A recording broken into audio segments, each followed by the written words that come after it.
কান চলচ্চিত্র উৎসবের রেড কার্পেট মানি যেখানে গ্ল্যামার, স্টাইল আর স্টার পাওয়ারের ঝলক, সেখানে এক অভিনব কাণ্ড করে সকলের নজর কাড়লেন ভারতীয় মডেল রুচি গুজ্জার। ঐতিহ্যবাহী সাজে হাজির হয়ে তিনি যেটা করলেন তা দেখে চোখ কপালে তুলেছেন অনেকেই। রুচি এসেছেন ঝলমলে সোনালী লেহেঙ্গা পরে, গায়ে ভারী কুন্দনের গয়না, মাথায় লেহেঙ্গার সঙ্গে মানানসই ওড়না, কিন্তু পুরো সাজসজ্জাকে ছাপিয়ে গেছে তার গলার লকেট।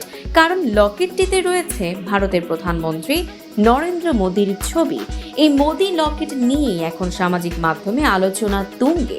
কেউ বলছেন এটি নিছকই নিজের রাজনৈতিক অবস্থান প্রকাশের এক অভিনব কৌশল, আবার কারো মতে এটি একটি সুপরিকল্পিত প্রচারণা।